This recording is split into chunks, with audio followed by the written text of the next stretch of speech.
নমস্কার বন্ধুরা, আমার দেশের পতাকা, আমার দেশের জাতীয় সঙ্গীত, যেটা আমরা ছোটকাল থেকে দেখে আসতেছি বইয়ের সামনে পাতায় থাকবে। আসুন আজ দেখতেছি সেই জাতীয় সঙ্গীত, সেই জাতীয় পতাকা থাকবে নাকি পেছনে। একজন উপদেষ্টা বলতেছেন এটা নিয়ে আমাদের কোন দেশ প্রেম নষ্ট হবে না। কি রে ভাই, এই স্বাধীনতা অর্জন করেছি 30 লক্ষ শহীদের রক্তের বিনিময়ে। এই পতাকার জন্য না 30 লক্ষ শহীদের যুদ্ধ করেছিল। এই দেশের মানুষের সম্ভ্রম নষ্ট হয়েছিল। যে পতাকার জন্য এত কিছু হয়ে গেল, যে পতাকার জন্য আমরা একটা দেশ থেকে আলাদা হয়ে গেলাম, আর সে পতাকা কেন পিছনে থাকবে? এরা কি আসলে বাংলাদেশি মানুষ?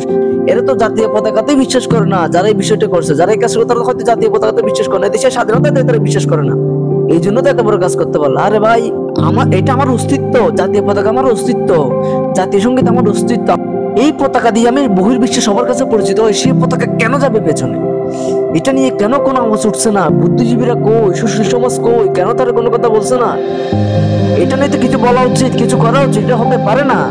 তাও আবার এটাও শুনলাম যে নাকি বই নাকি সম্পূর্ণভাবে আসবে না, আংশিক ভাবে নাকি বই দেওয়া হবে। কেন ভাই?